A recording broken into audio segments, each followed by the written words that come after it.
Alright, Steph, can you hear me out there?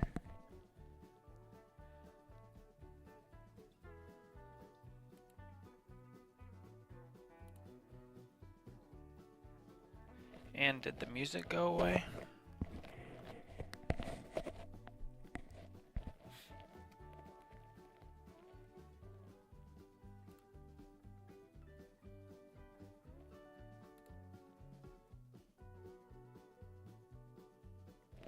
Hooray!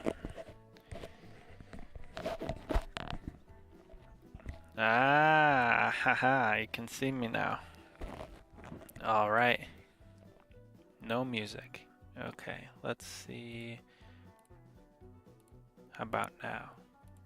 Can you hear the music now? Should just be some nice, quiet background music.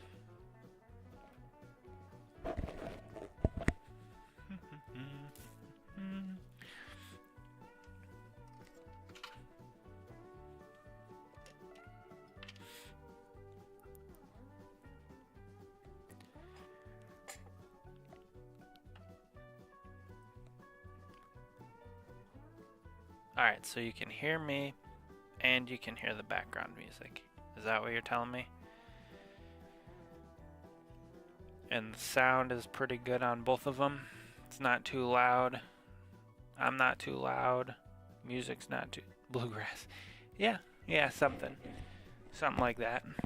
But I'm not too loud. You're not too, or the music's not too quiet. Nothing like that.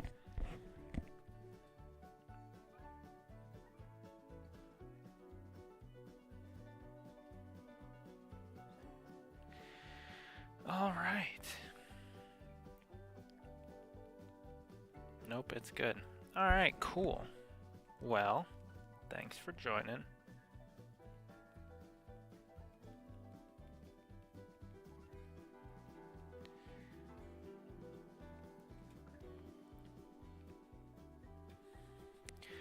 All right.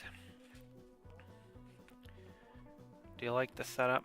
Is there anything I should change? Get this out of here. Get this out of here. Bring the car down here. Alright. Steph, how is everything? Everything good? Are we clear to proceed? Any issues you could see or visualize?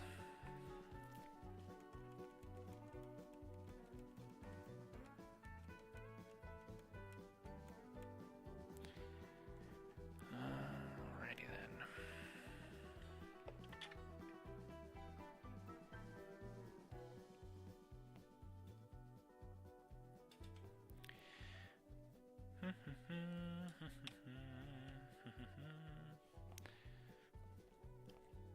Oh, alright. Well, that's some promising information. Good setup. Alright, Darb. Is Steph said everything's pretty good? Not blocking anything, so that's good. Yep. Alright, so Steph said it's pretty good. Darby, you said it's pretty good.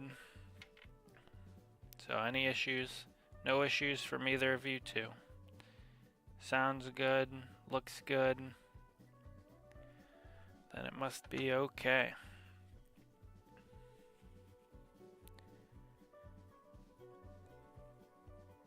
Maybe because I will see move your mat back to the right a hair. Oh, you mean like up in the corner like that? Something like that? Miss OCD. Obsessive compulsive disorder. Is that what you were thinking? Good setup. Alright. Thanks for the support, ladies.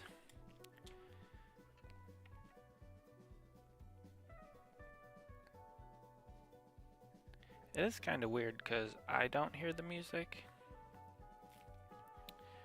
but not too bad.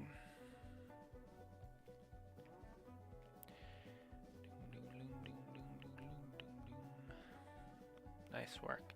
Yep, so spacing is even. Alright, cool. So we got this. That looks pretty good there. We got the car up in this corner. Oops. That's what we're going to be building. That's what we're going to turn this into. Hearts. Hearts in the chat. Heart, heart, heart, heart, heart. Who was that? Was that Steph or Darb?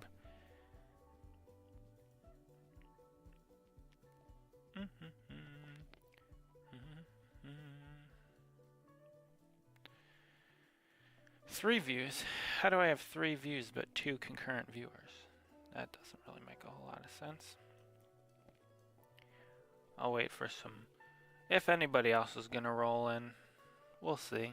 Who knows? Both. Well, thank you, Darb. 2 of my favorite people in Phil. Well, this is it. This car is another one for Jason Alexander.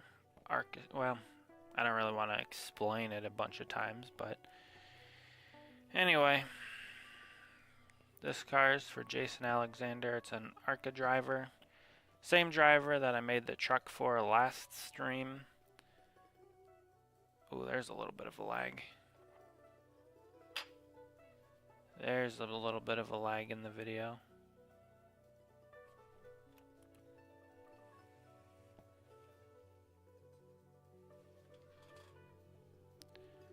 Whoa.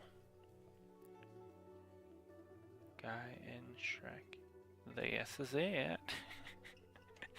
True. True. Depending upon how fast we get this one done, might work on some other stuff, but yeah. This is it.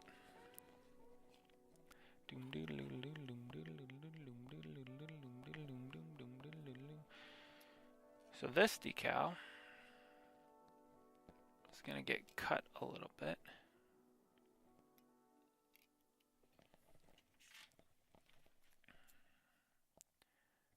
Like that.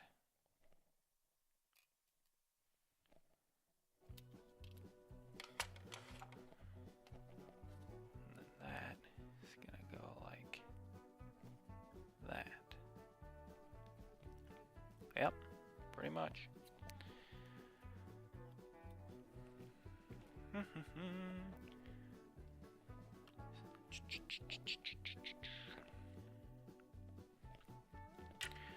Steph, did you have a good day at work today? I know, it's work. How good of a day can you really have?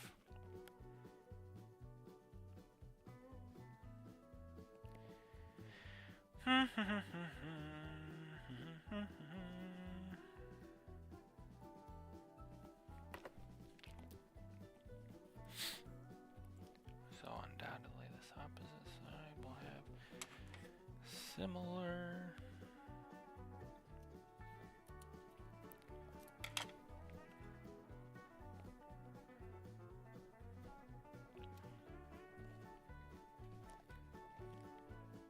It's work. Yep, I hear ya.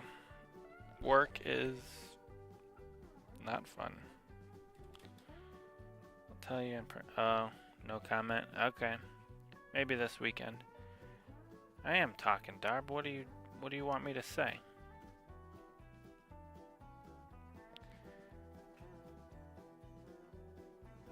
All right, fine. Steph, do you like the choice of music? The bluegrass.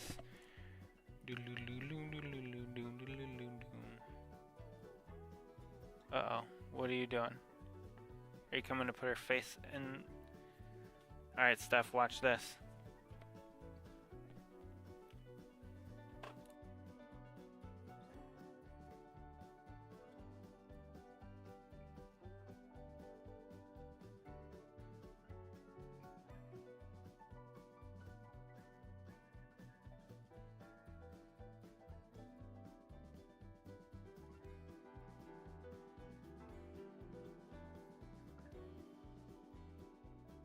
Oh, alright. Alright. Okay. Sounds good. Yeah, yeah. Steph likes Lila. That's funny. Reminds me of Splash. She's doing good. She's just a little nugget. You know how babies go. They're just little and helpless and all baby-like. But she's good. So, yeah, Splash. Sad. But this car today shouldn't take me too long. So I'm hoping that we can get it done relatively quickly and then move on to something else. So we'll see how it ends up going, but it's not a very complex paint scheme. I actually kind of like it because of the simplicity of it.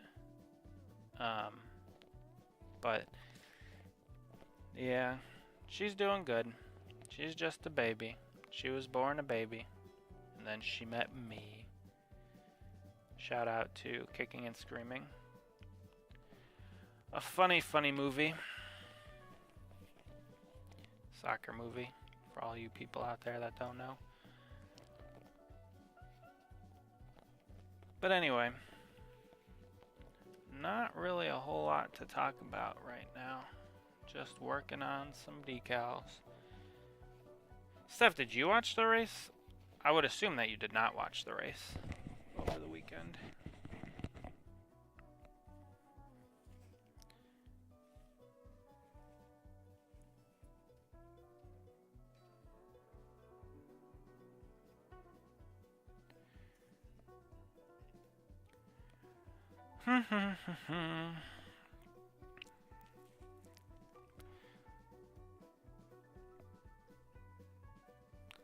Apparently this is on quite the delay. No, we have small group on Sundays. Well, the race itself was actually pretty good. It was just the finish that NASCAR screwed up again. They're pretty good at that. I understand erring on the side of caution for... erring on the side of caution for driver safety. But now they've been inconsistent for 2 weeks in a row, so we'll see if they solve that issue. Well, I mean, at COTA this weekend, they probably shouldn't have a caution on the last lap, I would assume. It being a road course and all. But, yep, NASCAR just doing NASCAR things. It's nothing really new. But anyway, that's a top 10. Yeah, Ross was actually in contention to win it, and then Larson, well, he kind of got shuffled out, and then Larson pulled some Larson moves and kind of cleared himself off the front bumper of the 2 car. And that ended Willie B's day. Very sad. Sad Willie B noises. This part's interesting because in my mind, this decal should go all the way down to the bottom of the side skirt. But as you can see in the picture up here, it does not. They kind of like angle it up a little bit, and it's kind of weird. Also, the cutouts on the die cast for the jack are different than the cutouts for the real cars. So that's just one of those annoying things that there's really you can't really get around it. It just kind of is what it is. So you just have to decal your way around it, and it'll be fine. But yeah, anyway, Willie B almost he was in contention to win it, so was Ross. Ross kind of got shuffled out towards the end, and then he actually made it back up kind of close, I guess. But Willie B then got wrecked from Cindric getting Larsoned into the wall, and that ended his day. He had a strong car. Yeah, it is what it is. He seemed to be racing with a heck of a lot of confidence, just like putting the car in different spots, moving around, whatnot. So Now the interesting thing about the passenger side of this car that you'll notice here in a second is, well, I don't actually have a picture of the passenger side of the car to share. I'm looking at it on a different screen, but the passenger side decal in the front does actually go down to the bottom of the side skirt. So it's kind of funny that it wasn't like that on the one side of the car, but it is like that on the other side of the car. And it also goes right behind the jack, the jack opening on the side of the car. So it is, but it'll still look good. So YouTube is not. Uh-oh.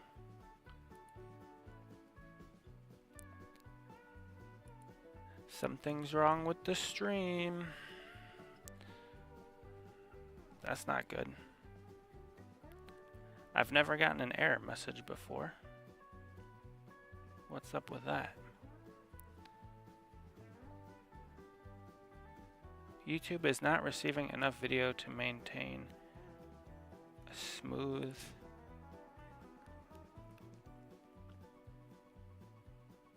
streaming. Open widget. Uh-oh. Camera malfunction.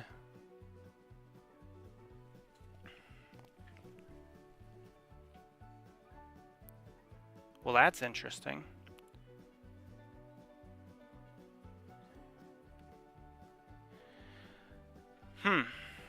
Apparently, there's an error with my video.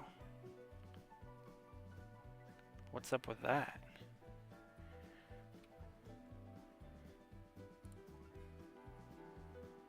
It looks fine on my end. That's weird. Yeah, there's something going on with the way that it's picking up. Okay, it stopped skipping.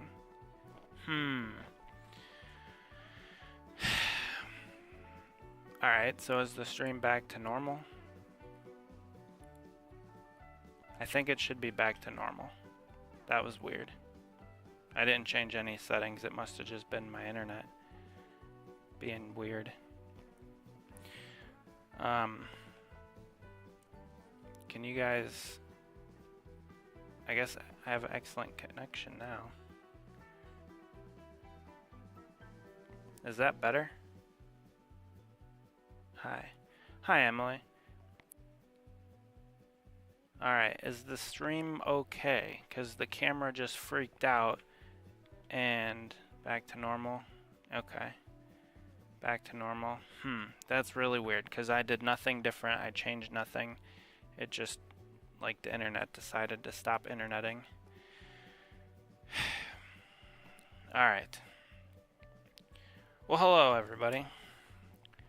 For those of you just joining, this is another car for Jason Alexander. This is... Yeah, sounds good. Okay, good. This is from Nashville Fairgrounds that he raced in the ARCA series. And this car is relatively simple. I actually kind of like it. The paint scheme is not that complicated, and you guys will see it as we go. I mean, you can kind of see it up here, but all right. I'm a little confused as to why the internet did what it did, why my phone was jumping around. But as long as you guys say it looks good now, then that's good. This side is a little bit different than the driver's side, which is funny. So again, in the picture up here, see there's no white space underneath here. But on the passenger side, there's a little bit of a white space right underneath there. Right there. So a little bit different on the passenger side to the driver's side, which I think is cool. Kind of adds character to these cars, with having something like that. But other than that, the decals fit perfectly. If you just joined and you missed it, I already did the hood. Hood was simple, just 2 quick decals. And then I was going to do the deck lid, but I figured I'd jump into the design on the sides of the car first, because it's kind of the base layer. That's got to go underneath everything. So I like to give that a little bit of time to dry before jumping back to putting decals over top of those spots. So yeah, the back of the car looks pretty good. I don't know if you guys remember from the last stream, but we talked about just paying for the ink. Like, this is what comes off the backs of the decals. So it's just paper. It's the funniest thing. So as we move over to the front of the car, it's kind of weird. I got reference pictures over on my other laptop. But it's going to be kind of weird because this large swoosh decal has to make its way onto the nose a little bit. So what I'm going to do is I'm going to cut it a little bit, probably right in the middle-ish.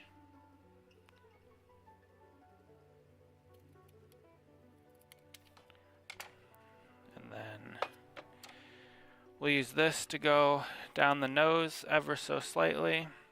It's really hard to tell, and honestly, the contingency decals cover that up a little bit. But we'll put that over here, put this over here.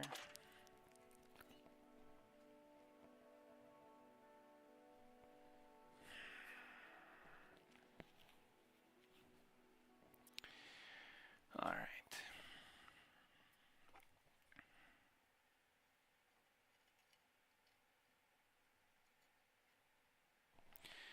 All right. The Braden Bunch. What's up? How's it going? Just working on another car for Jason Alexander, ARCA driver. So I'm just trying to fix something really quick on the opposite side. Got to hold it pretty close to myself.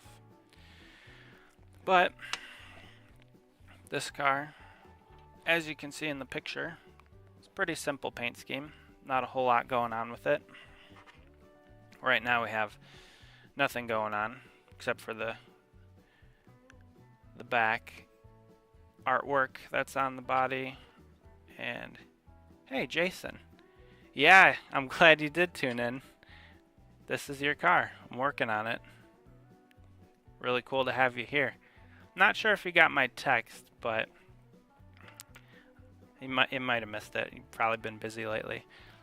But I also got this one done in the last stream. Or mostly done anyway. So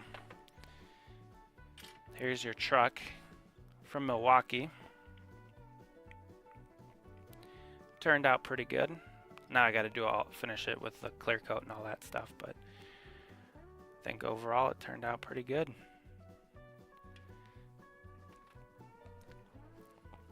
But yeah, thanks for joining. You get to see a little bit of behind the scenes. Hope you've been doing well. Yeah, I don't know. I think it was a couple days ago. It might have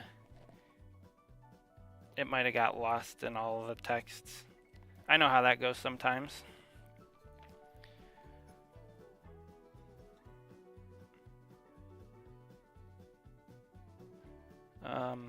Sorry, I'm just focusing on fixing something over here on the back side of the paint scheme. Oh, and then this car we'll probably be decaling this one in the next stream. I painted it, painted the top, painted the bottom. So a little sneak preview for the next stream whenever I do it. This is your Charlotte car. So we'll get to that one another day. Probably not tonight. I wouldn't think tonight. But I hope you're doing well. Yeah, everybody's doing pretty good. Little baby, Lila's already up to a month and a half already. Time really flies. But she's doing good. Everybody's hanging in there, adjusting well. So get all the behind the scenes. Yep. Yeah, it's not the most exciting thing, I'll be honest, but it is cool to see it all come together. You know, start from nothing, just a plain white car, to eventually what will be raced on track. So I don't know if you saw this from earlier, but the hood's all done. That was quick. That was easy, just a quick decal, but yeah, behind the scenes. It was really hard to come up with trying to make videos for doing all the behind the scenes, so I figured I would just go live while I'm doing this, since I already will be decaling cars and doing stuff like that. And it's kind of a way for me to interact with you guys, talk you through the process. If you have any questions, it's a lot easier to address them here than like if it was in a comment section or something. So yeah, this is I'm just trying it out. It's something new. I've never really done this before, but I hope you guys enjoy it.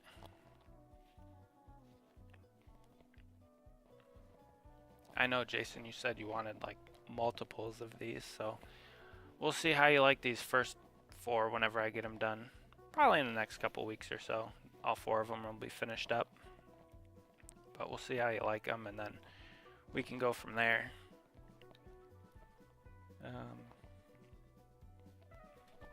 But yeah. That's about it.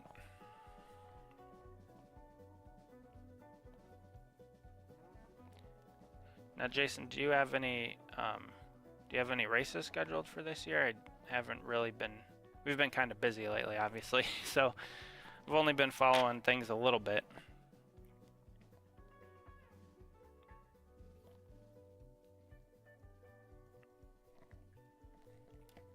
But excited to see them in person. Yeah.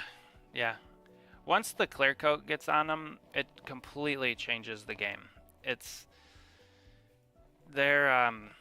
They look good as they are once they're decaled and everything, but I use a 2-part automotive clear coat, 4:1 clear to activator ratio, and it makes them pop. The cameras don't really do the cars justice. We have just signed our 20. More to come. Okay. Yeah, I don't know how well the camera will pick up the clear coat on this, but like I haven't even sanded and buffed this one yet, but you can see the shine on it. So yeah, once I get all the decals on it and I'll get to clearing them, clear it, buff it, wet sand it, all that. They look great. I don't wanna brag, but they do turn out pretty good once they're all said and done. So, but excited to hear about the 2025 season. Some more deals.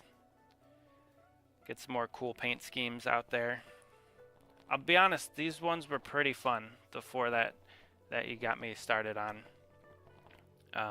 Not too complicated, which I always like. Cody's cars are they're complicated to say the least, and they give me headaches working on them. Don't tell them I said that, but yeah, see, like we don't need most of this decal, so we can just get rid of that, make it easier on everybody.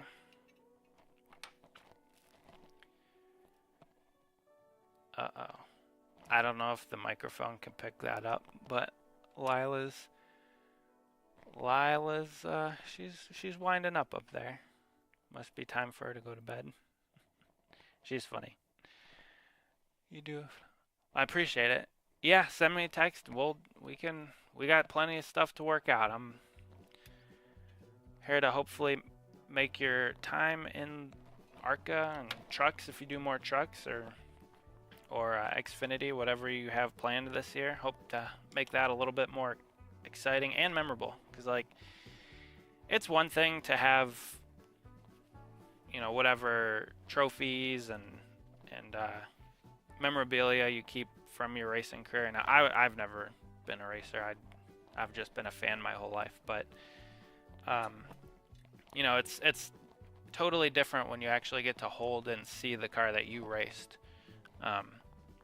Which, I mean, I think if I was a driver, that would be pretty cool for me personally. But yeah, obviously the diecast industry is a pretty big one. So yeah, I'm definitely excited to help you out and see what other cars you have this year. So we'll make that cut right about there.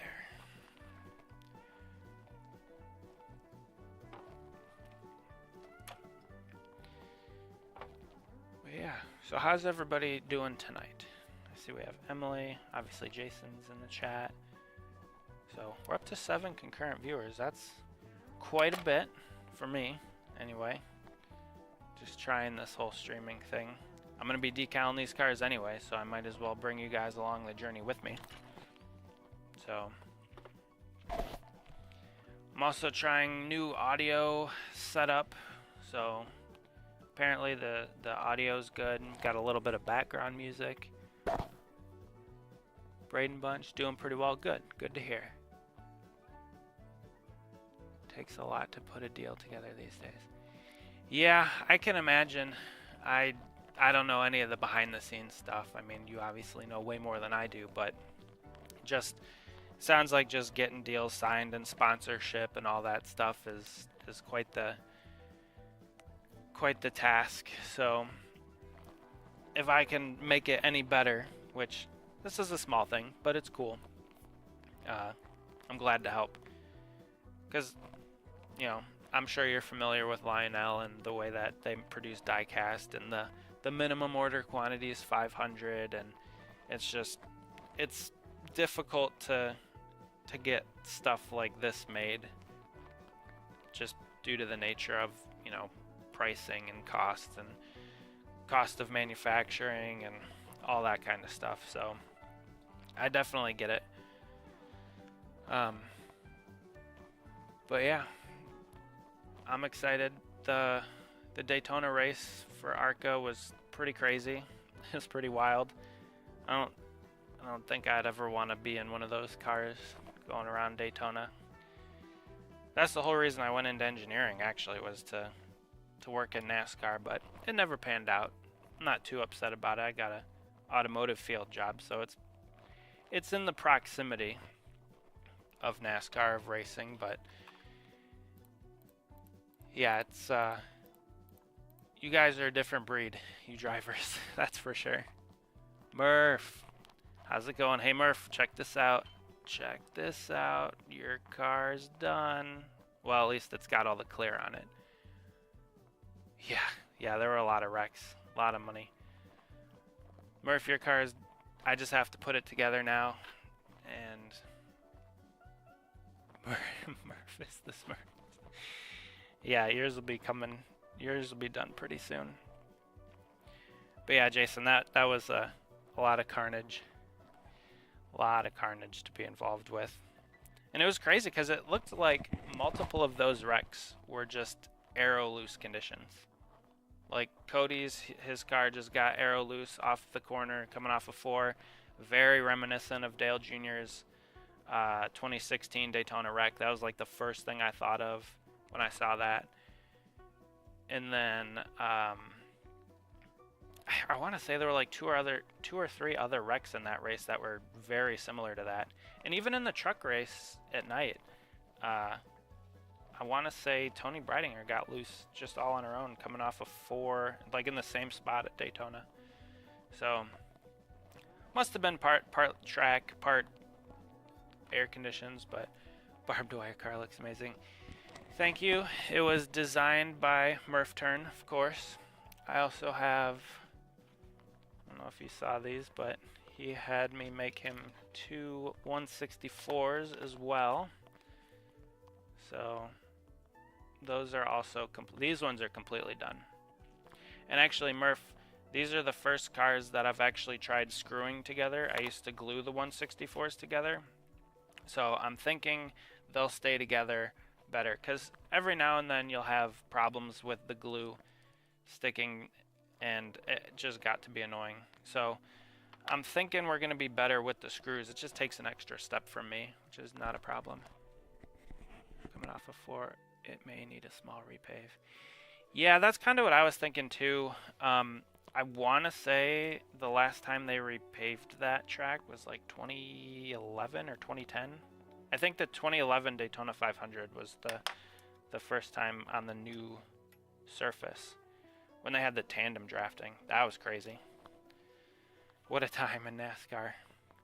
I kind of missed the tandem drafting though. There was something about it that was just, it was totally different. It was unique, and the drivers could all communicate with each other. They could flip a switch and pick a different frequency and talk to, a different driver if they wanted to pair up in the draft if they lost their drafting partner, due to a wreck or a penalty or something. So there was definitely something unique about that era of plate racing.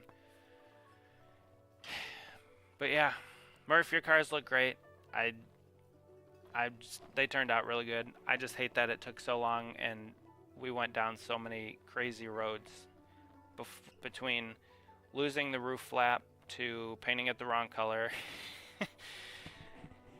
But they turned out great, and I'll have that one together, and we'll talk about details later this week. But yeah, I should have yours ready to go soon. Yeah, that was cool. And then like the broadcasts would let you hear the drivers talking to each other, and most of the time it was friendly banter, but every now and then you got a conversation between two angry drivers. Wasn't too common, but yeah, it did happen on occasion. So yeah, so we got driver's side. As you can see, there's a little bit of white underneath the green, and then on the passenger side there is no white underneath the green. So, and then back on the back there's a little bit of white underneath this blue. It's kind of hard to see. A little bit of white underneath that blue, and then on the driver's side there's no white underneath the blue. So some intricacies that I like to capture every single detail when working on these cars. Make them as close to how they raced on the track as I can. I like the authenticity and the realism like that, but we'll move on here, get the deck lid done so we can move on to some other things. But yeah, this is the fun that I have, the behind the scenes stuff. Normally I just listen to music or watch other videos and stuff when I'm doing this. It's not really that exciting of a time. I'll throw on other people's streams when I'm busy or doing other things, so that's just kind of how it goes. So I wouldn't be at all surprised if you guys are doing something else and got this on a different screen or off to the side. That's typically what I do. That was our favorite scheme. Simple. Yeah, I agree. I like it. It's simple and it looks really good. So, oh yeah, and this, let's see. Okay, so this one, this one's giving me headaches. This Michigan car, which is actually where I met you, at Michigan. It's looking pretty good. And I'll cut out the roof flaps eventually. But I think what I'm gonna do for the next, because you're gonna have multiple ones of these made, I'm assuming. I think we talked about that. For the next one, I'm gonna use a Cricut to cut out these shapes so I can back-to-back top 10s. True. Yeah, I think so. I think I remember that at Michigan. Yeah, so I'm gonna use the Cricut to cut out the shapes because, let's see, this decal is not quite right, and I made these based off of the things you sent me, the PDFs. So I'm gonna have to adjust it, but yeah, what I'm gonna do is I'm gonna use a Cricut to cut these out and then paint it, because I think the pink is, well, I'm colorblind too, so take what I say with a grain of salt, but I think the pink is just a little bit off from what the decal actually looks like from the on-track car. So either way it's gonna turn out great eventually, and I'll make it look as best I can for you. But yeah, the Pink Panther. That was the race that Cody almost died in. He gave himself like carbon monoxide poisoning or something. I think he broke a crush panel or something from hitting the wall and just breathing in the exhaust fumes that race. So yeah, you race car drivers are a different breed, that's for sure.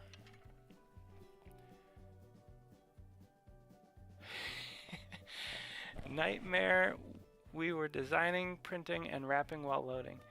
So the nightmare continues then, is what you're saying for what I'm working on. Sometimes you get paint schemes that are like that. There have been a ton.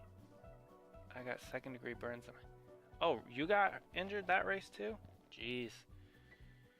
I know, we were in the infield care center with Cody for like 20 minutes while I think he was getting oxygen or something. But it was, I don't think it, oh yeah, it was pretty hot because it like rained during the day. And then after it got done raining, it was just like this hot, miserable, muggy Northern America heat. It was not fun. Delisa Alexander. I guess I didn't put this together in my head, but is this a relative of yours, Jason? I didn't even notice it when I was making the decals. That would make sense in my mind, but I guess I don't know.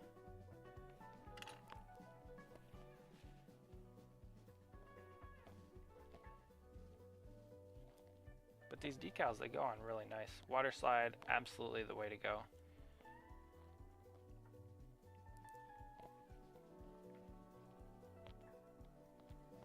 CO2 leak that dried out my so much. Ugh. Yeah. Yeah. And the crazy thing about that is I think your guys' race was 200 miles. Gotta show my mom. Oh, is this your mom? Hello, Mrs. Alexander. You are on the car and officially on the diecast. But yeah, could you imagine if that was like a 400-mile race? Okay. Alright, so for this car, I'll put the roof number on last, of course, because I have to cut out the roof flaps. Every custom I make, I always cut out the roof flaps. So I've seen a lot of people make customs and they will not cut out the roof flaps, but we got to go for the most realism, obviously. So this is Murph's car, of course. Now, for like the Xfinity cars, they don't have roof flaps that open, or at least the new ones don't. But they have the outline of the roof flaps. It's hard to see in the camera, but they're there. They're there. And like the trucks have never had roof flaps that could open in any die-cast form, but you can kind of see, yeah, you can see them a little bit.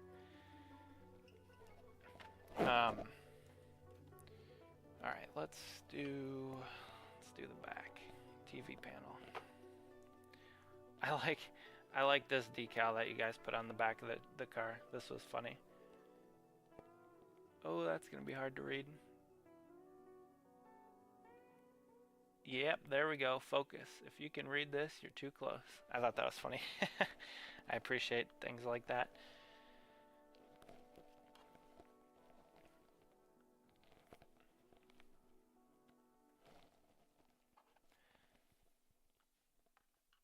Also, I like that your cars and trucks have the rookie stripes because I don't know. For some reason, I've always just liked uh, that detail on the real cars. Everyone got so mad at me for that decal. That reminds me of, oh, it was during the drafting era, the tandem drafting era, and I think it was Kevin Harvick was pushing, might have been Dave Blaney in the 36 car, and you secretly added it. That's funny. See, I appreciate stuff like that. On the TV panel part of the car, so when they're tandem drafting, right, you see this the whole time. And I want to say it was a Golden Corral. It was like, get a top 10, kids eat free, or something like that. And Kevin Harvick made some sort of comment in the Radioactive about that, which was funny. Oh, I messed up. All right, looks like we're gonna have to do some. A quick audible.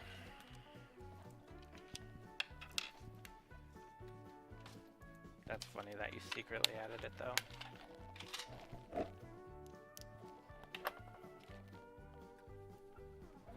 Alright. So, I messed up a little bit in my decision-making process here.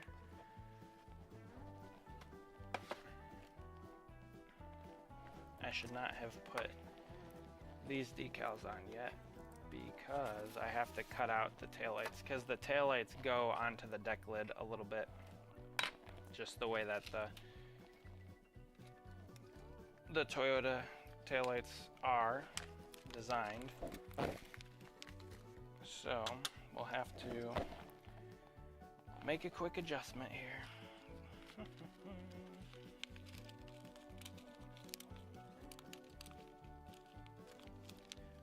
Some extra behind the scenes. Oh, and also, like for these cars, this is a 2013, 2014 Toyota Camry body style, so there's a decent amount of diecast from back then that you can find donors for relatively cheap. But there's more detail in these ones.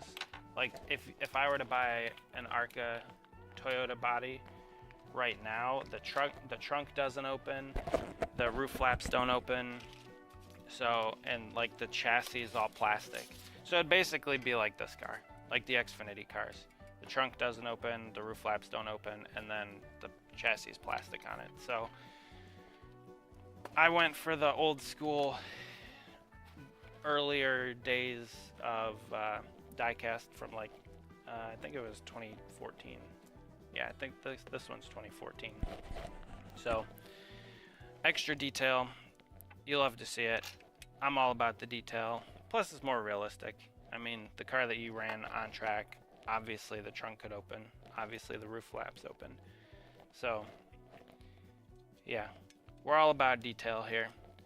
Of course, the problem with the new Xfinity cars is like they run the Mustang Dark Horse body, and there was never a body style back when you could like back in the day for the Dark Horse. So like for that car, for the Kyle Sieg car, it just is what it is. Early 2000s era was peak. Yeah, the 2010s, I agree. All right, Braden Bunch, thanks for joining. Appreciate you being here. Hope you have a good night. And yeah, we'll see you in the next stream, hopefully. Hope you enjoyed it. But yeah, so I didn't really want to do this, but here we are because I messed up. But yeah, the early 2010s, I grew up watching like the late 2000s. So like 2004 was the first race that I attended. It was the Brickyard, and Jeff Gordon won it.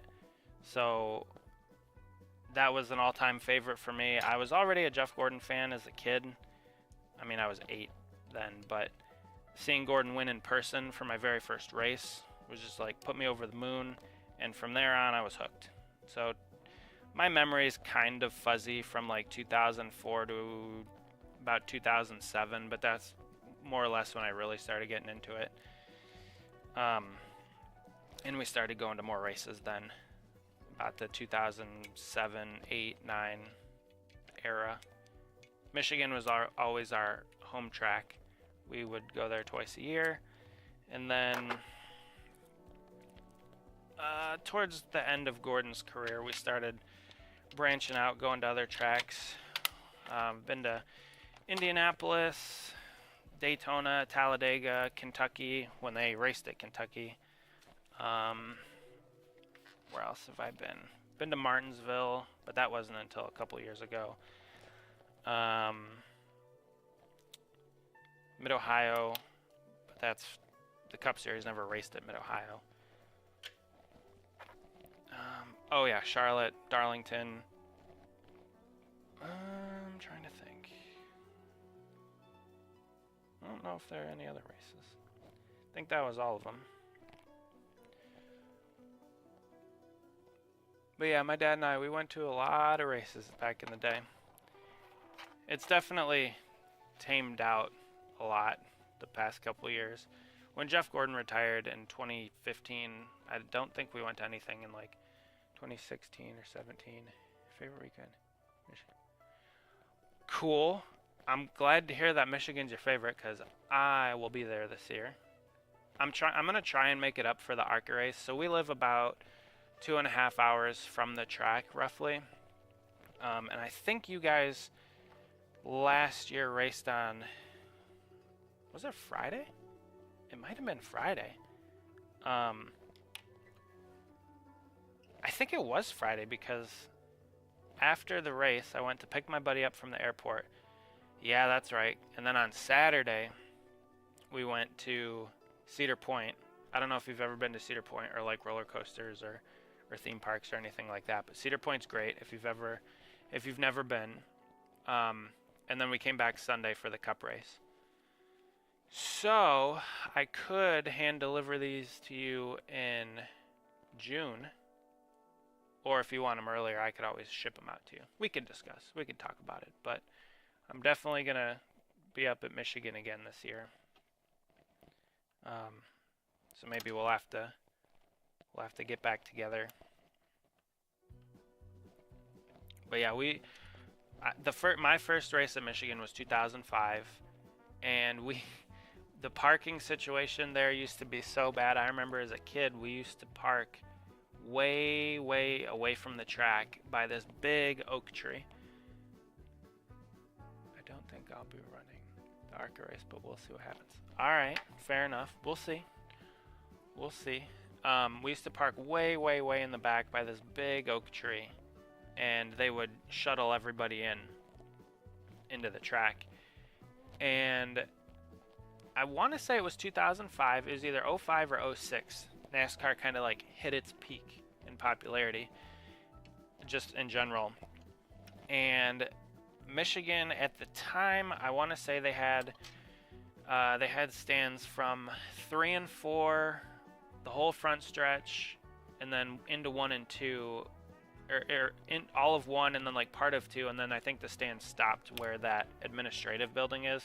I think where you get your credentials and stuff. So they were in the process.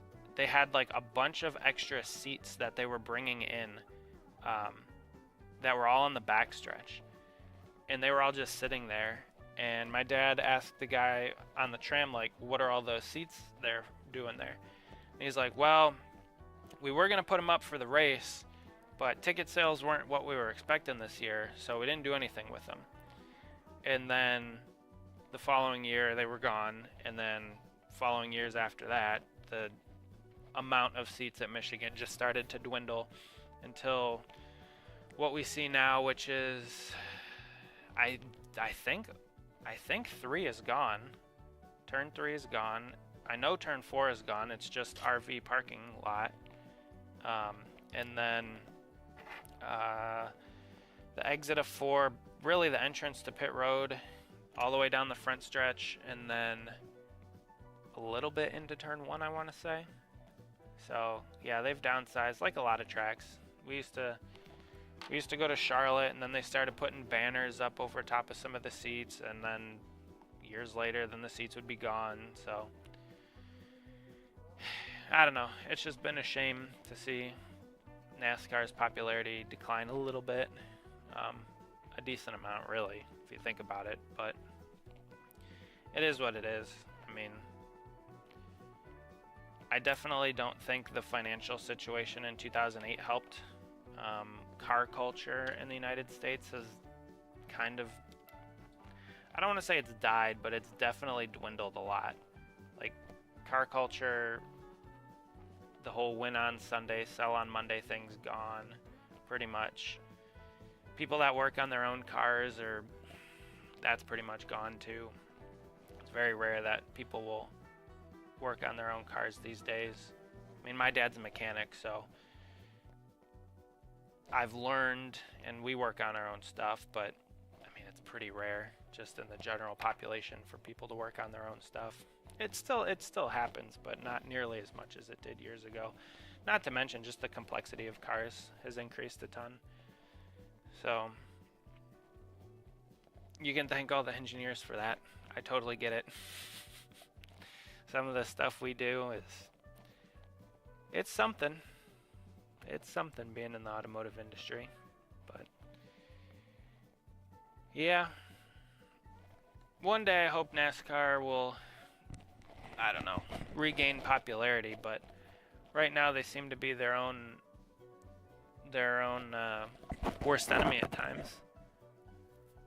Just with the way that they're inconsistent, and they'll throw cautions, and they change the point system every other couple years, and I don't know. It is what it is, though.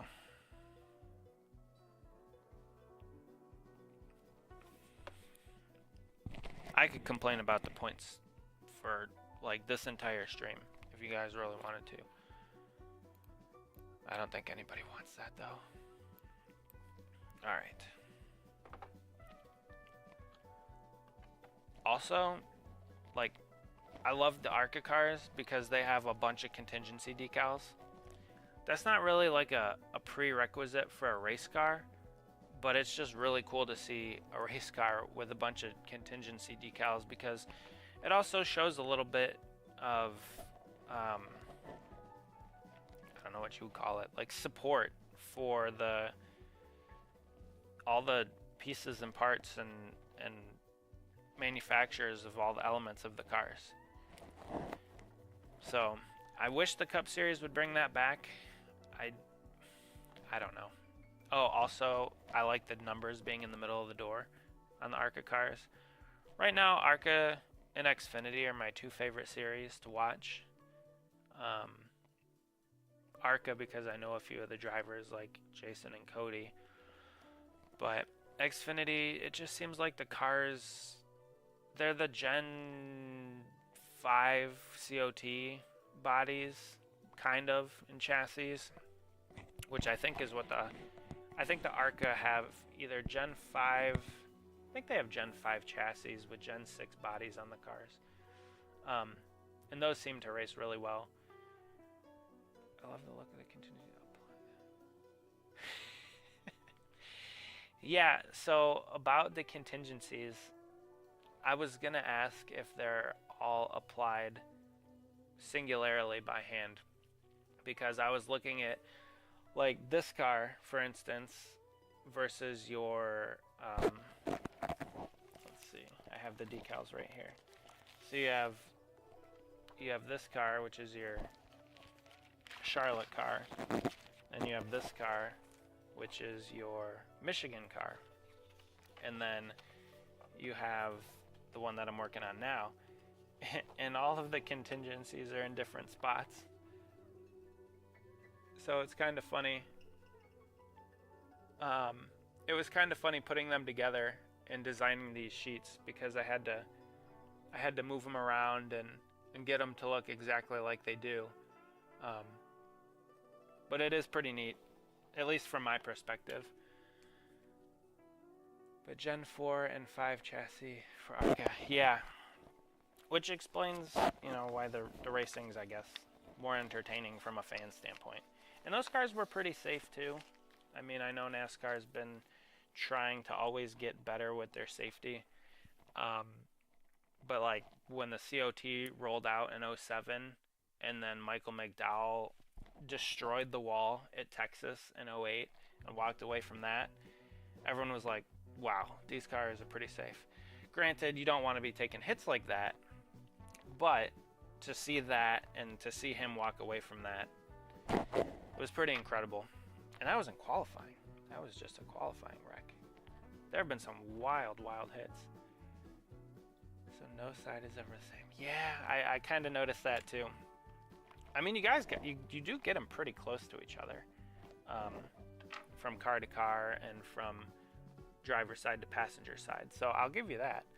You do get them pretty close. But I like the look of having all of them on the cars. It just, it adds, I don't know. In my mind, it adds a race car look to them. That's just how I grew up watching NASCAR, and everybody has different opinions. Yeah, I'll show you the Milwaukee truck 1 second. As soon as I get this one, get the water out of this one. Yeah, I'll bring that one back. Because I noticed the NASCAR race truck decal was in a different spot on the driver's side versus the passenger side. I thought that was kind of funny. And I assumed that was, well, I guess I didn't know what I assumed. But there's all the contingencies. So yeah, to your point, here's the driver's side. And you can see the NASCAR race truck decal is more towards the hood here. And then if we flip it around to the passenger side, it's climbing up on the A post, and the rest of the decals are kind of shifted down a little bit, and the spacing was a little bit different.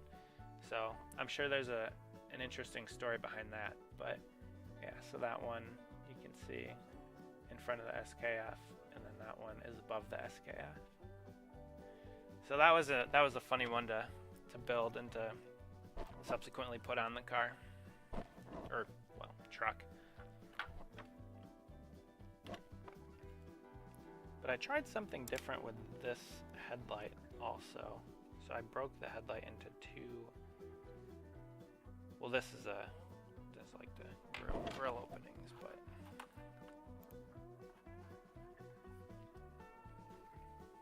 we got the call on Wednesday that I was in the truck for Saturday. Had no wrap. The truck was silver.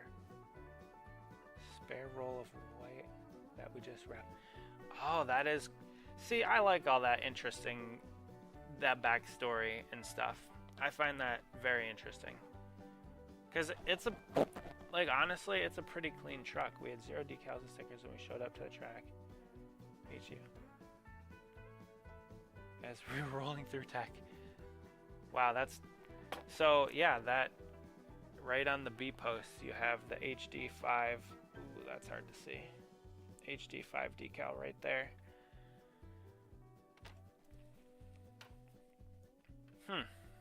That is interesting.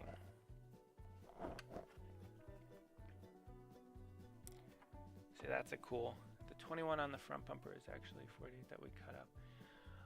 Okay, I was wondering about that because from the pictures that I saw, like it did not look like a 21. And so the decal that I found on it, or I went online and found a 21 that was similar to this but different. So it kind of looks more like a 21 than a cut up 48. So unfortunately for accuracy's sake, it won't be exactly a cut up 48 to match, but that's an interesting. Was it the same that was on the back? Because I saw there was the 21 was on the back, or was the decal on the back of 48? Because I never really got a clear picture of the TV panel on the truck. I just made the assumption that it was a 21 instead of a, well, I didn't even know that it was a 48.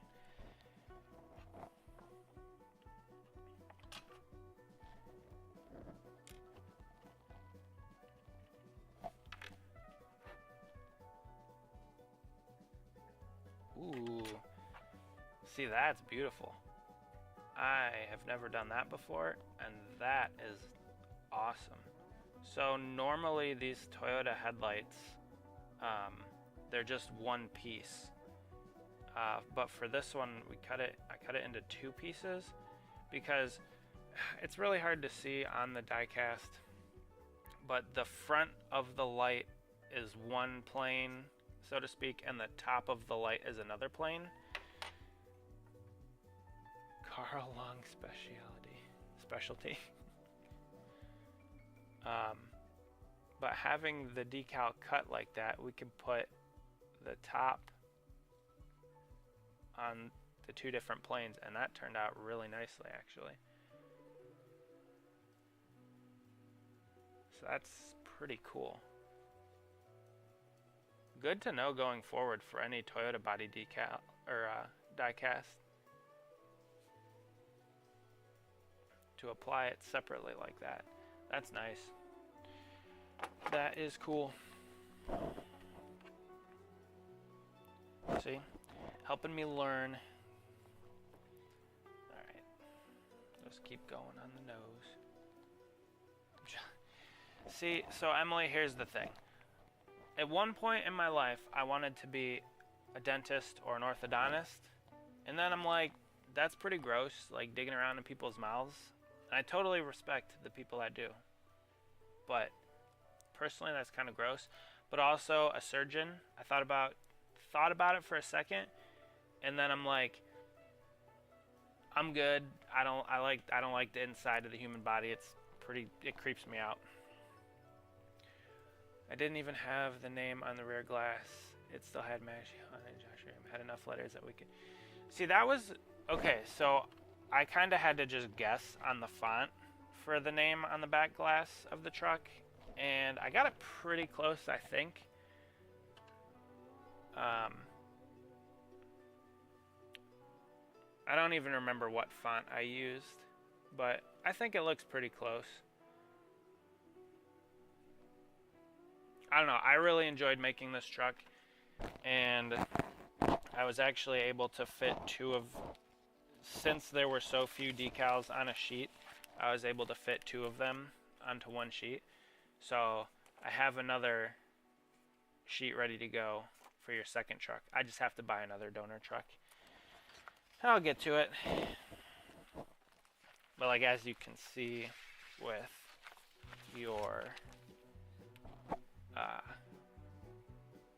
your Charlotte car, this had to be a full sheet because of the design on it and all the extra stuff. So a little bit of insight. But yeah, I really liked making the truck. It was simple, and I mean, I always simple is more better for me because I don't have to do as many frustrating things like bending decals around edges and trying to fit everything right. But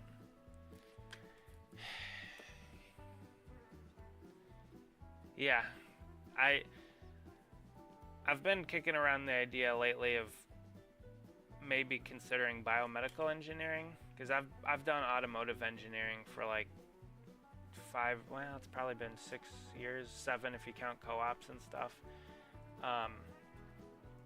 But I'm interested in like the tools and instruments that the surgeons and doctors use. So kicking around that idea, but yeah, surgeon crossed my mind at one point in time, but I don't like all that kind of stuff. The medical field freaks me out. I'll be the first to tell you.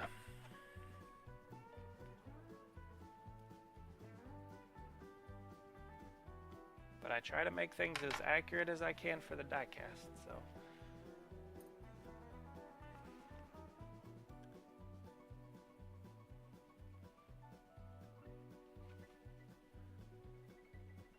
But that's, honestly, Jason, that's so funny. Like, to me, anyway, about the history behind the truck. Like, you gotta write all that stuff down or something, because it's like a cool story. It's your first ever truck race. I think it was your first truck race, right? Your debut. And you kind of like pulled all the things together at the last minute and it all worked out. those are the kind of cool stories that I like to hear about NASCAR. It seems like teams will help other teams out, and everybody's kind of, I mean, it's still a competition, right? You still want to win, but everybody's willing to kind of pitch in and help out if somebody needs help. Kind of more like a family atmosphere, I guess you could call it, even though you're competing, which is still kind of nice.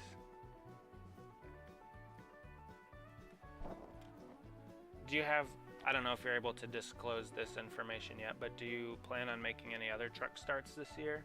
Or is that TBD, super secret information? Timmy Hill's fire suit. Yeah, you gotta write all that. If you haven't already like wrote that story down, you gotta write it down so like one day in the future you can look back and remember it or something. Because that's just a neat story. I'm all about those kinds of things. Ah, okay. Alright, I'll keep my eyes peeled. I'm pretty sure, yeah, I was gonna say, I have to, oh yeah, I do follow you on Twitter. You were tweeting something about lacrosse. Is it lacrosse? I think it's lacrosse. So do you play for your college, or is that like the college that you went to? Because I see you tweet about it, but I haven't really taken the time to look into it.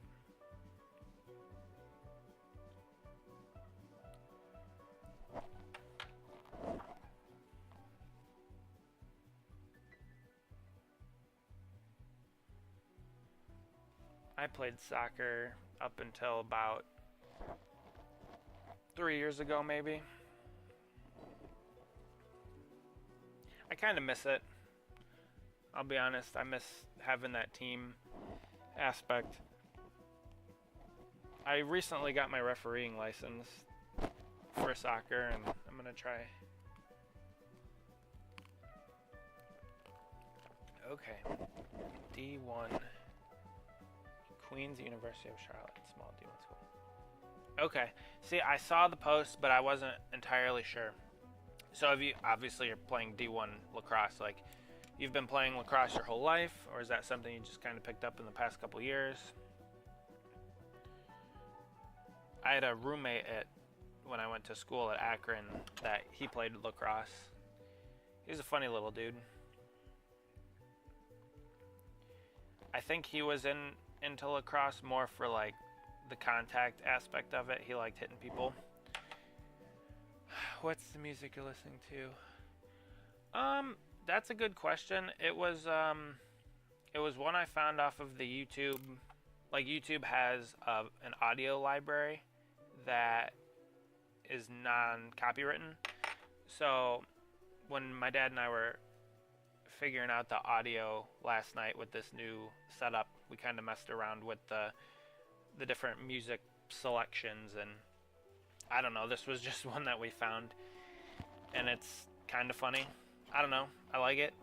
Funny part about it is I can't hear it because I have it only going to the stream so that it's not double playing like through my microphone back into the stream. So I think if I put headphones on and I could output it to those headphones, I could hear it, but I love listening to the sound of my own voice. Just kidding. It's pretty annoying, but it is what it is. So no, it's not Disney. It's just something we found on the YouTube audio library. But that's pretty crazy that you've only been playing for the last 10 years and you're playing at D1. That's pretty good. So you must be pretty good then. I know next to nothing about lacrosse. Even having a roommate that played, like, I don't even know if I ever went to one of his games. I don't know much about it. I know that, to be honest, I don't even know how many players are on the field at once. Is it like soccer where it's 11v11? Frontier. See, that's what we thought too. It kind of sounds like, well, Frontierland at Disney World, but yeah, Frontier Town at Cedar Point too. I agree. So, yeah, that was it was like one of the first ones we clicked on, and we're like, hey, that's pretty catchy. Let's just use that for the stream. So here we are. I'm a goalie. So okay, I can relate to that. 11v11. Okay, so 11v11 just like soccer, and I played goalie not a lot, but I definitely played my fair share as an outfield player. Because I would typically be the only one to step up and play goal when no one else would. But yeah, I would liken lacrosse goalkeepers to like a hockey keeper, where you're constantly getting shots thrown at you, a lot more than soccer. I mean, what do you face? Probably over, I don't even know, over 20 shots a game would be my guess. Has to be more than that, right? And I would assume you play quarters, but I don't really know that either. Man, my ignorance for lacrosse is shining through.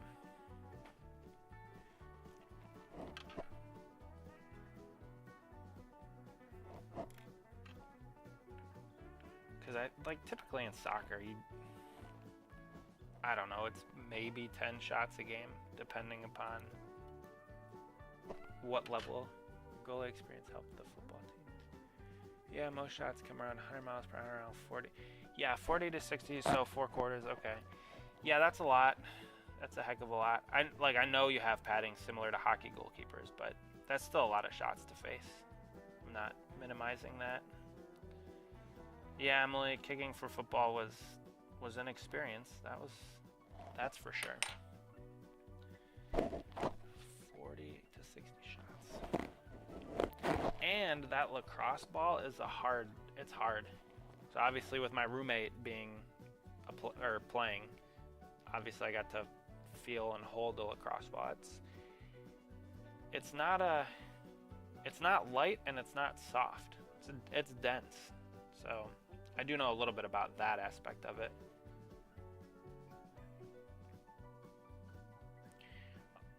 Pretty much no padding besides helmet and chest protector. Okay, yeah, I guess I don't know much about lacrosse, but I thought you guys had like the similar pads to what hockey keepers have, but evidently not. See, I'm learning too. This isn't just a stream for you guys to learn the process of diecast making. Alright, let's get this nose decal on.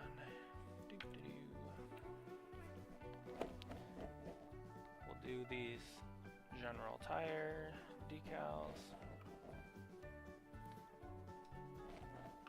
And we'll wait to put the headlight decals on for the number and then the fast track decal that goes on the headlight. We'll wait to put those on. We'll get these contingencies on. We're winding down. We don't have a whole lot left to do. This is scrap, so I don't really need that. But all of these other decals, like this will go on the spoiler. I'll do this off camera because I have to use a heat gun to get the decal to contour to it. So I don't want to use a heat gun on the stream. It'd be loud and obnoxious. These decals are for the roof rails. So instead of painting them black, I put these decals on them to be black.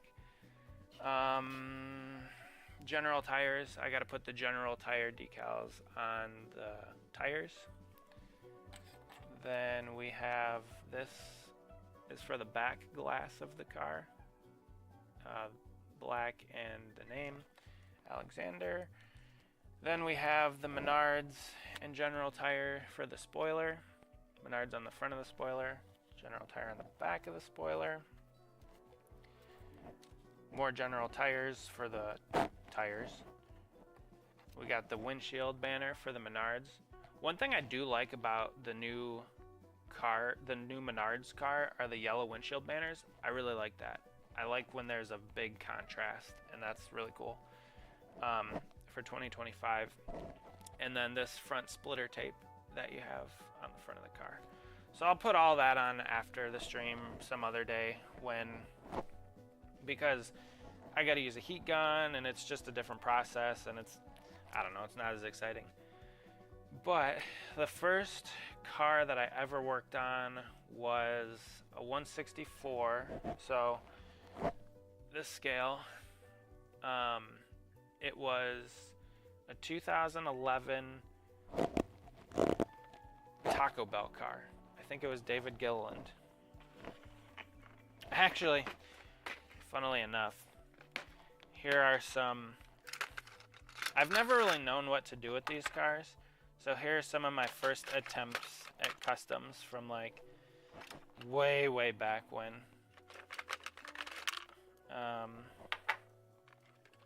Yeah, these are... I don't even know why I keep these around, but these are some customs from like when I was a kid. So this one is Jamie McMurray, Irwin Toole's car. I think this was what he won at Daytona in 2007. The paint's, it's all wrong. It is what it is. But I just printed these decals out with just like normal printer paper, and then used Mod Podge to cover them up. So I mean, you can peel them off, and it's really ugly. Then this one was an attempt at Michael Waltrip's number 15 Napa car, just painting it, no decals. It was an attempt. Same thing with this one. This was Dale Earnhardt's. I think this was Bass Pro. I don't even remember what this is. And then this one was like, this was like one of the first ones that I actually got real decals for, and they were flaky and ugly, and I never really did anything with it. I think this was Brian Vickers. No, this is David Rudiman. Okay. Like 2008 or something like that. So all of those cars were pretty big failures, but my first actual car that I did anything with was a 2011 David Gilliland Taco Bell Ford for Front Row Motorsports, I think. I think it was the 34 car. So, yeah, that would be the first 164 that I worked on. First 124, I have no idea. I don't remember. I mostly did 164s. The whole reason I started was because in 2011 I wanted to get every single 164 that was raced that year. And so as a part of that, now looking back, it's impossible to be feasible to have every single car that raced. Even back then, like back then, they still had multiple paint schemes. Like if you think back to the late 90s, early 2000s, like the drivers would have one primary paint scheme for the majority of the year, and then maybe 2 or 3 special paint schemes throughout the year, and that was it. And then, you know, I think financially it got too expensive, and so they would bring in multiple sponsors, multiple primary sponsors towards like the late 2000s. So Jeff Gordon is an example because I was a Jeff Gordon fan. He raced the DuPont car basically every single week in the early 2000s, late 90s, all through the 90s, and then the early 2000s. And then they signed on Pepsi. And so Pepsi, I think, was like 2 races a year that would sign on with them. And so you'd have DuPont, and then you'd have Pepsi, and they would have some pretty crazy paint schemes. But then all that kind of changed in like 2000. 2008's really the first year that I remember multiple paint schemes, because Gordon had the DuPont, the orange and blue flames. Yeah, the We Speak Fish car. I don't know if that was like my first 124, but it was an early one. But yeah, in 2008, Gordon had the DuPont car, then he had Pepsi for a couple of races, and then he had Nicorette for a couple races. I guess he had that in 07. But yeah, it's just, it was never really a realistic thing to get every single car that raced, but my little mind thought that I could do it, and I probably made, I don't know, 100 customs for 2011, and just recently I sold a lot of them to a buddy of mine, and I downsized my 2011 collection to just cars that ran, or just cars that Lionel produced. So yeah, it was a fun ride getting, from making no cars ever, just collecting a few here and there, to now being able to pretty much make whatever car I want. I have a decal, or a program where I can adjust decals and edit PDFs. So like Jason sent me these PDFs, and I was able to adjust them and make them into usable decals that fit the diecast, and that's been really nice. So yeah, it's been a crazy long journey, but it's been a fun one. So an interesting thing about this car is the splitter in the front valence that the diecast have versus what the real cars have is quite a bit different. The front nose valence just kind of like levels off and it comes out to the splitter, whereas the ARCA cars have like an extra valence that gets screwed on, riveted on to the nose of the cars. Fun story about that is I actually helped, when I went to Mid-Ohio, I helped screw Cody's front valence onto his car with his team, because I mean there's a lot of them on there. There's probably like 30 screws that you got to put on there. So it took this one of the crew guys was just doing by hand all of them, and I was just standing there, so I'm like, I'll help you do it. So he's like, yeah, but you're not getting paid to work on it. I'm like, I don't care. I'm here. I'm not doing anything. I've always wanted to work on race cars, so just help out. So that was kind of funny. But as far as like the diecast goes, so like on Jason's real car, I kind of cut off this decal where that front valence would end up being, this green and blue. I cut that off. So I try to make it as accurate as I can, but I'm only really working within the limitations that the diecast versus the real car have.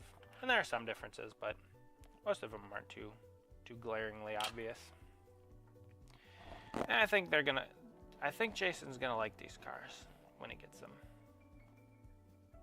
So far they're turning out pretty good. I might make a few adjustments for the next ones that I make, because there are some things that I'm noticing about these while I'm putting the decals on that are a little bit different, that could use a little bit of an adjustment. But overall, I mean, car's looking great. Hope you guys are enjoying the stream, just listening to me ramble on about who knows what. But yeah, the nose knows. So we speak fish. Yeah, that was Michigan 2011. All right, let's knock out this driver's side. Then we'll have the passenger side. That'll be it for this car. 9:30. So we've been live for like an hour and a half ish. I think we've made some pretty good progress. I do notice that I don't work on these as fast as I normally do when I'm streaming. So having to interact with the chat and talk to you guys and tell stories and ask questions and all that kind of stuff does slow me down. Not a lot, but a little bit. So this car is relatively simple. There's not a whole lot going on design-wise or decal-wise. It's not like it's a full wrap or anything like that.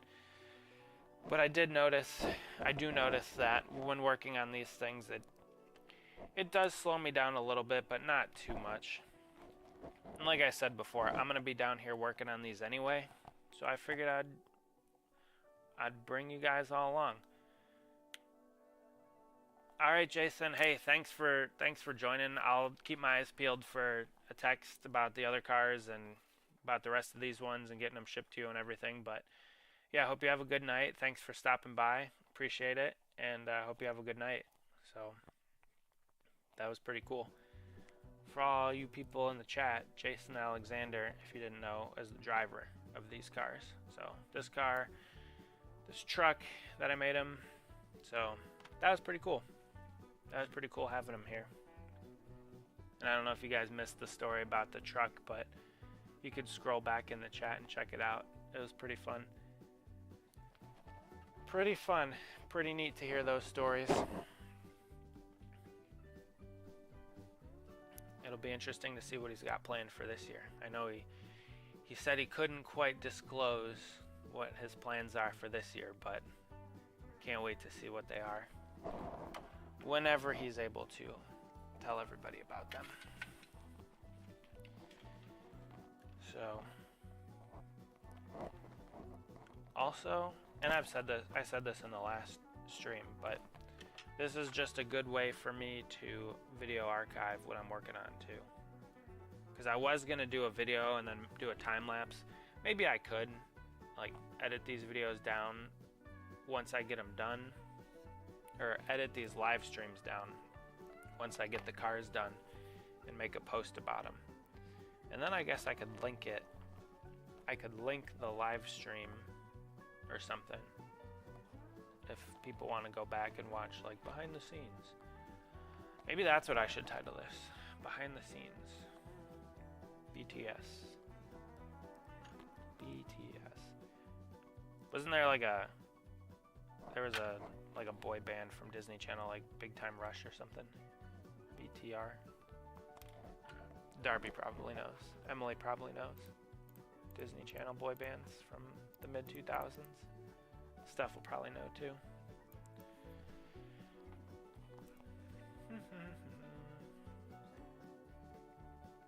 So if I had to guess, let's see, we got Emily, Dad, Darby, Steph. That's 4. Wonder who the other 2 are. That would be my guess. Nickelodeon. Oh, it's Nick. See, I knew one of you guys would know. Nickelodeon. Okay, there you go. So it wasn't Disney Channel, it was Nickelodeon. But what did I say? A boy band from the mid-2000s. I knew you would know. One of you guys. Gotta hydrate.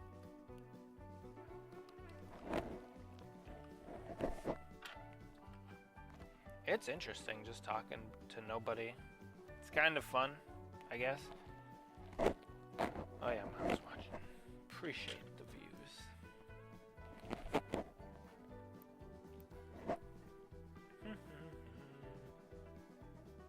I think we had 8 people at one time.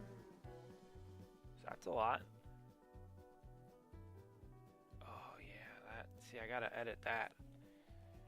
Next time I print these decals, I'm gonna make a few changes to this car. I would say I'm gonna make a mental note of it, but I have a visual note of it right here, so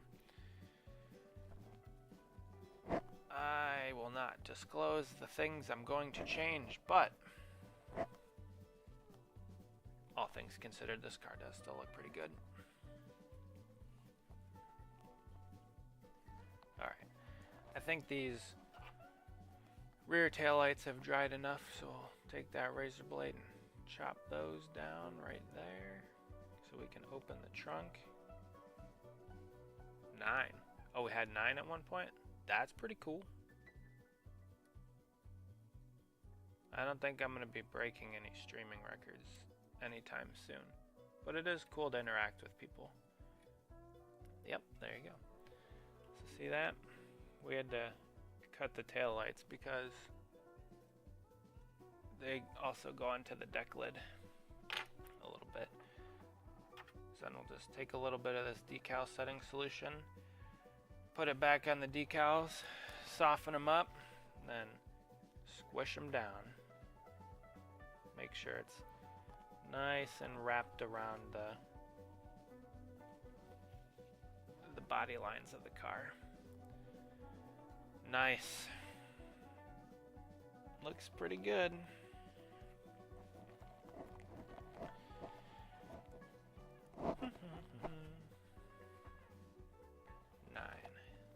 Nine's a good number. I think that was the same that we had in the first one, was 9. Looks like we've had 25 unique views on the stream. That's pretty cool.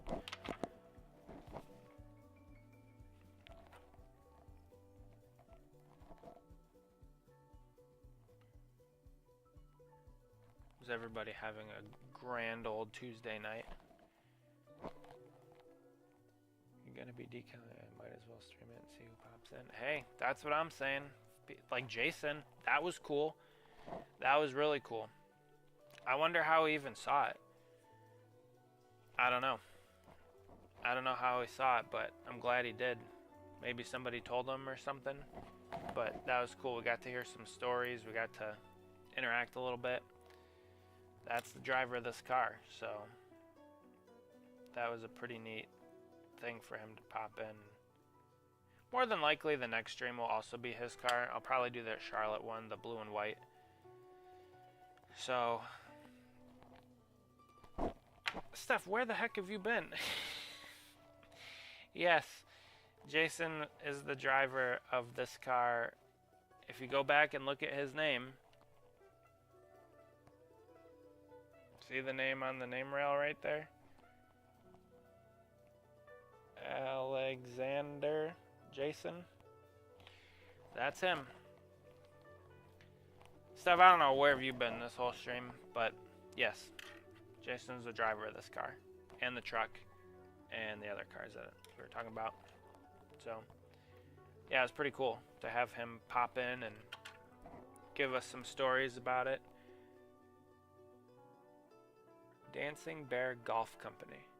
Steph, does Bo know the Dancing Bear Golf Company?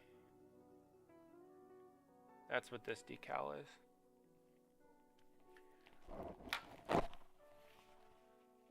Bo knows all things golf, so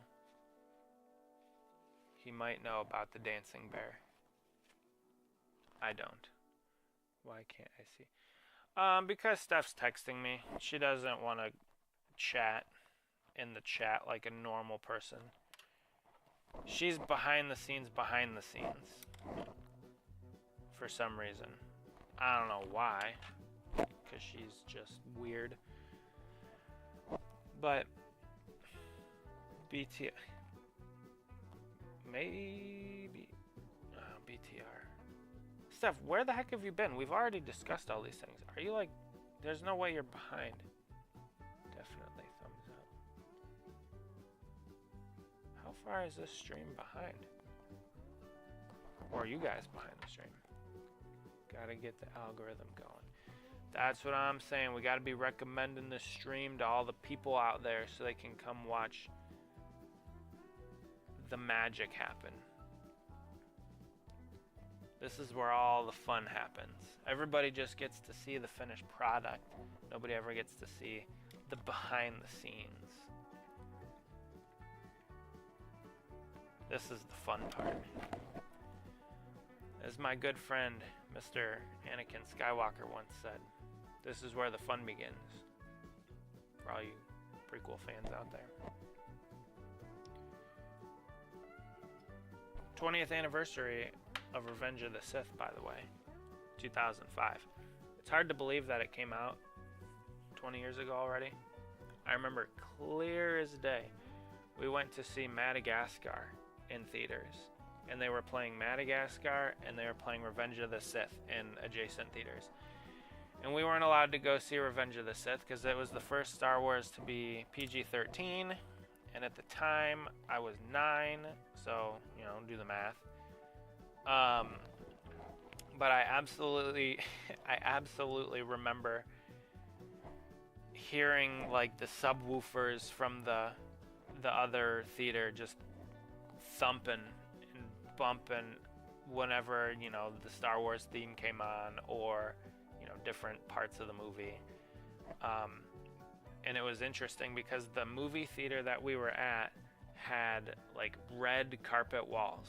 I remember it very vividly. Not one of my earliest memories, but one of my most vivid memories from when I was younger. It was so funny. But yeah, it's hard to believe that Revenge of the Sith is already 20 years old.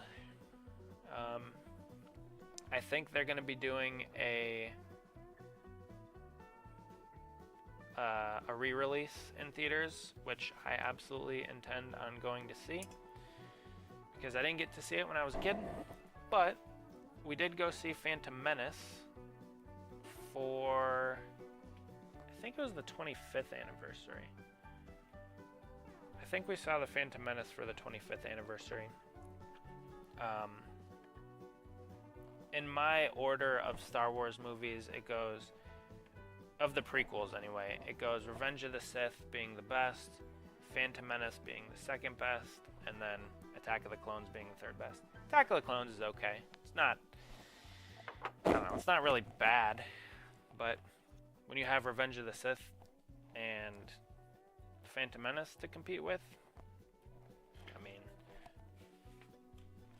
of course the original trilogy is on its own pedestal, but yeah, Star Wars movies, fun times. Alright, so we're wrapping it up here pretty quick here. I'd say we got another maybe 20 minutes of putting decals on, and then that'll be it. My other laptop's about to die because the battery's getting low. The one that I'm using for reference pictures. So that's unfortunate. Is there anything crazy? No, there's nothing really crazy about the passenger side of the car. But yeah, we'll get this one finished up. We'll get out of here about 9:15 probably at the latest. And let you guys have a good rest of your night. No, wait, did I say 9:15? I meant 10:15. 10:15.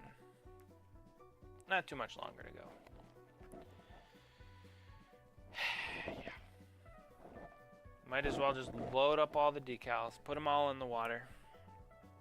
Put them all in. Except for the roof number. We'll wait on that one. The chat has gone silent. Steph's been here and there. Steph, I don't even know if you're like caught up to the stream or if the stream's lagging and you're like way behind or something. But you seem like you're all over the place. But anyway, what else to discuss? I don't know. I like this car. It's a nice car.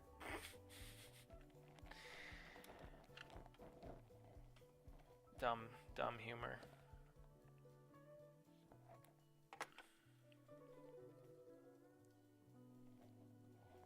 No.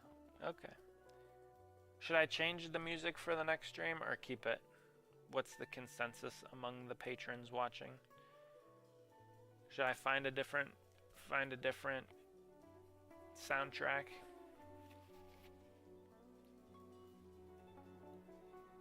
Should I get a poll? I don't even know how to do polls in the chat. I think you can do that, but I'm not really sure how to do that. Not quite a professional streamer yet. I do have a headset though with a microphone close to me so I can move my head and the audio stays pretty decent, which is nice. So I'm learning all these little tricks. So hopefully the audio's been good tonight.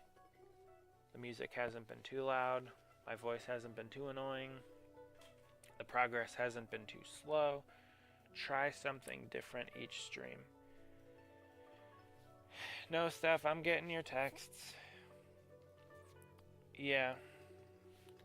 Alright, yeah, I can look. The YouTube library of non-copywritten music is massive. So I can, like, literally, I went to, and this is kind of weird, I went to rock as I did rock as the filter, and this was the song that was, like, first on there when I filtered it.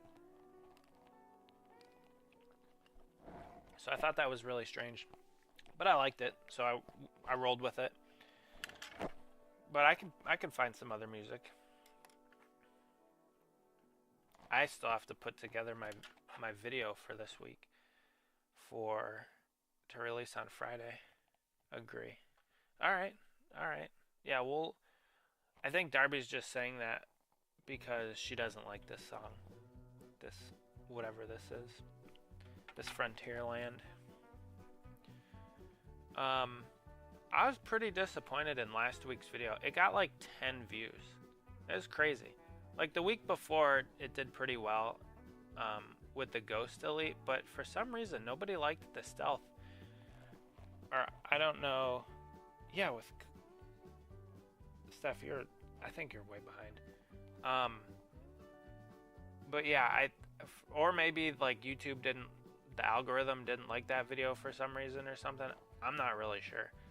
But I changed up the format of my videos, and the first one did pretty well, and I thought, oh cool, that'll be good. Maybe it'll reach more people and they'll see it and click on it. And then the next one did like, I don't know, it did like nothing.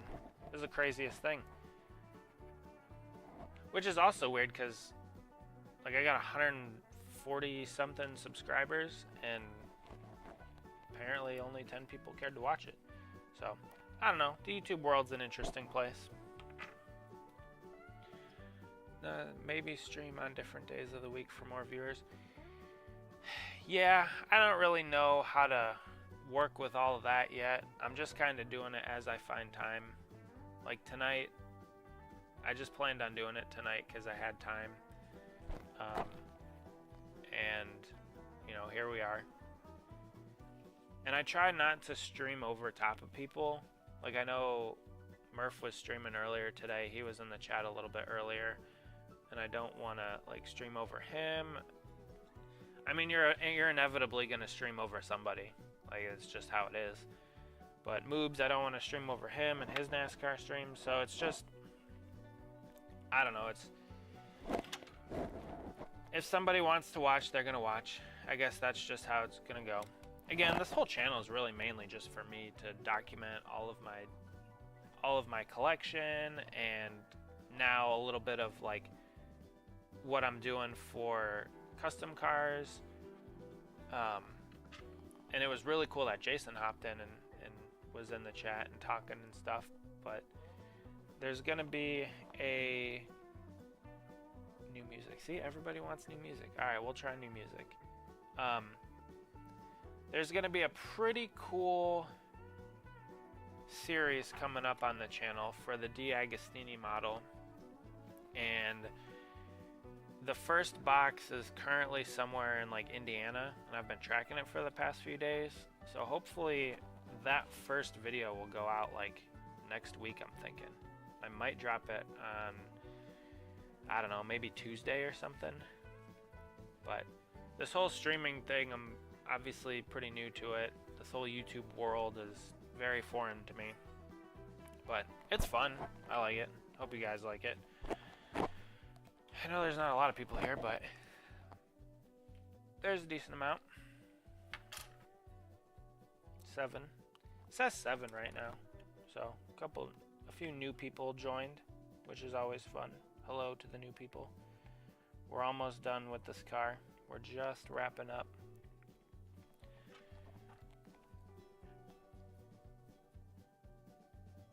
But if you have any suggestions or comments, like I'm open to criticism. I'm open to comments about the process or anything like that. If you like to see something different, or you want to like hear different music, everybody wants different music next week, so we'll do different music.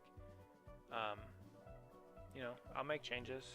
I don't really care. It's like I said, it's kind of for me, but if you guys want to see different things, we can definitely do different things.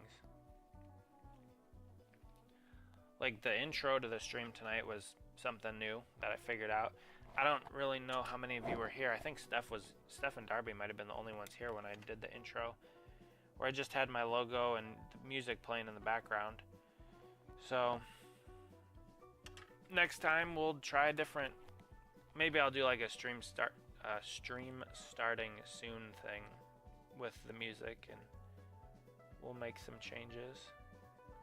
It's all about trying different things, messing around, see if we can get into that algorithm. Did you guys like the thumbnail? Thumbnail was pretty fun, I thought.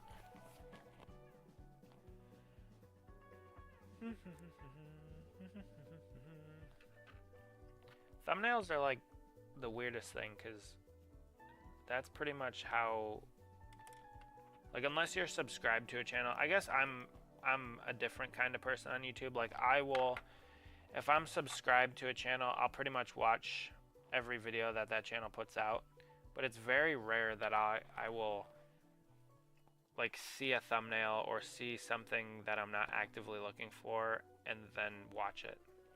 It's very rare that I do that. Most of the things I watch on YouTube, I'm either already subscribed to or I'm actively seeking out. It's a very rare time for me to go see a thumbnail and be like, oh yeah, that video looks interesting to me. Let me click on that and watch it. It doesn't happen too often. I don't know if I'm like the normal YouTube watching demographic. Like, I feel like most people aren't like me, but I could be wrong. I know a lot of people don't use YouTube, but everybody's different. If you start trying to cater to everybody, well, first of all, you can never make everybody happy. That's like rule number one of anything in the world. So understanding that, I think, is half the battle. Because if one person says they like one thing and another person says they like another thing, like, I don't know. You can't accommodate everybody. See, we're up to 8 viewers now. That is almost peak. We're 1 away from peak. And we're almost done with the stream. 2 hours in. I said I wasn't going to go 2 hours, but here we are. A few more decals to go. This has been a fun one. I enjoy interacting with the chat. I think that was probably my favorite part. Like, obviously working on the cars is fun, but interacting with you guys in the chat is just as fun, if not more fun. So,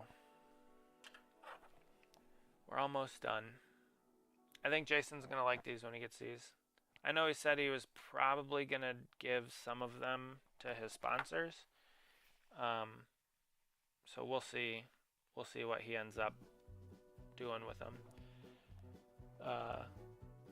Doesn't matter to me. I know one of the ones I made for Cody, for Timcast, Tim Pool has it. So if you guys follow Tim Pool or know who Tim Pool is, he sponsors Cody's ARCA car and now truck car, or truck series truck. But I made Cody a car. It was the Timcast machine, and he gave it to Tim Pool when he visited his studio. And so if you watch Timcast now, above his left shoulder, you can see my car sitting behind him, which is a pretty cool thing. Like, I never got any like thanks or recognition or anything. Like, that's not really what I'm looking for. But it was just really cool to see my car on the shelf behind him. So, you vote Metallica? Custom dragsters? No, I've never made a custom dragster before. I thought about doing a custom funny car once because Jeff Gordon, when he retired in 2015, John Force ran a Jeff Gordon tribute funny car. So that one crossed my mind. It's still kind of on my list of things to do, but it's not really at the top of my list. Like, eventually one of these days I'll get to it. But it's like I have other higher priorities. Plus, I don't really watch drag racing all that much. Alright, the last melon. The last decal. For now, anyway. So we'll move this down. Make that smaller. Get these out of the way. I hope you guys had a fun stream. Speaking of, I guess, custom cars. Obviously, that's like the whole point of the whole stream. Here, hold on. Let's bring this centrally. So we went to see a comedian in Cleveland last year. I think it was John Christ, if any of you are familiar with him. And a Christian comedian. And so he just put out a thing that he has these shelves behind him, and he wants people to send him stuff to put on the shelves. So I know he likes NASCAR. So I designed up these decals for his car. I guess I could take it out of the plastic. But I designed, it doesn't matter. I designed up these decals for his car. He has a podcast that's Net Positive is what it's called. And he likes NASCAR. He's had his decal on a car before, and he goes to races and stuff, and he has some bits about it, about NASCAR. But here's the car that I'm going to be putting the decals on. So it's a yellow to black blend with a yellow spoiler, and we'll send it to him. We'll see if he puts it on the shelf behind him. Who knows if he likes it or not. Doesn't matter to me. This car was one that I had sitting around. I didn't really have much to do with it. And the decals barely took me any time to make, and it cost me like $20 to purchase. So, or to have them printed and shipped to here. So it's not going to cost me too much to make it. And hey, if he likes the car and he likes it likes it enough to put it on the shelf behind him, that'd be pretty cool. But yeah, so I think next stream we'll probably do the other 10 car, or the 11 car, this one for Jason. It's so far, like, I like the color, the dark blue. It's a midnight blue, and then it has those orange and yellow, I don't even know what color they are. The orange and yellow, or orange and blue, these decals. So that'll probably be next stream. Not too sure when that's going to be, but I'll put out another post, or maybe I'll make a short or something. The shorts seem to do pretty well. So maybe I'll do, instead of making a post that I'm going live, maybe I'll just post a short that I'm going live. Something. I don't know. We'll see. But we are ready. The last decal of the evening. 10 o'clock on the button. We'll add some decal setting solution here.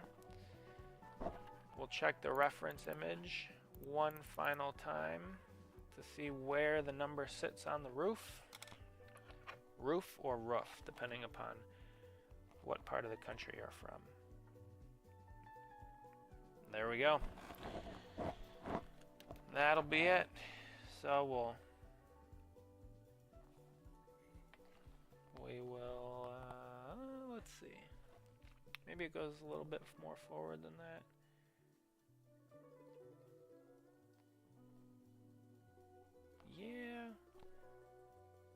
Yeah, it's kind of hard to tell. It'll be really nice for me for cutting it out if it doesn't go onto this roof flap. But I think that's about the spot, folks. That looks pretty good to me. How about you? Does it look good to you, people at home? People of the internet? Share my... You should do random video tips, tricks, when to... Oh, experience? Yeah, I could. I could make like a video about going to Michigan or Watkins Glen this year, because those are the two races that I intend on going to, are Michigan and Watkins Glen.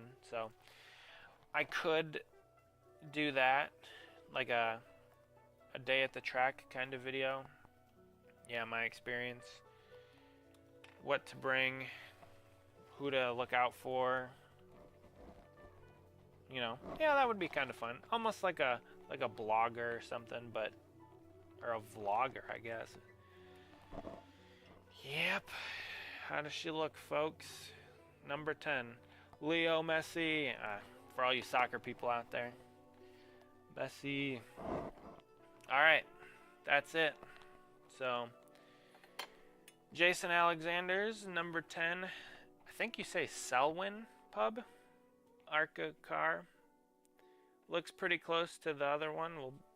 We'll make this a little bit bigger so you guys can see that. Pretty close. There's some things that I'm gonna adjust on for the next time I make this car, but overall I think it turned out pretty good. I really like the headlights. That's probably my favorite part of this car, is the way that the headlights went on, and the grille. Like, all of this was beautiful. Taillights as well. Everything back here on the back of the car went on really well. There's just a few things on the side that I would change and update in the hood. I think this hood logo is a little bit small, but overall I like the car. Obviously I worked on it, but yeah, I hope you guys enjoyed the stream. The last melon. Yeah, see, Steph, I think Steph's behind on the stream, but anyway, it's neither here nor there.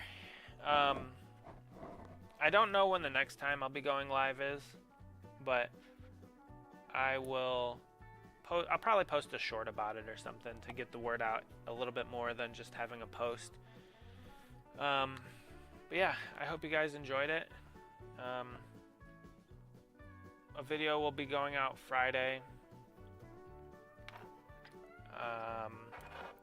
This week's a Blizzard car. So it's a Blizzard Elite from 2012, little sneak preview, but I'm gonna try something when I end the stream. So we'll see what it does. Alright, should we try it? Should we call it there? Anybody else have anything to say in the comments? Speak now or forever hold your peace. Otherwise, I'm just gonna try and end it here. I appreciate you guys all coming in, stopping in, spending 2 hours with me. See, that's kind of what I wanted, about 2 hours. That's not too bad. So, let's see. If I do this. Alright, I'm going to try it. If it ends the stream, it ends the stream. Thank you guys for coming. I appreciate it. And I'll see you either Friday, or if I stream, maybe Thursday or something. I don't know. We'll see. Or tomorrow night. Who knows? I guess we'll find out. But I hope you guys have a good night. Thank you for joining, and we'll talk to you later. Bye, everyone.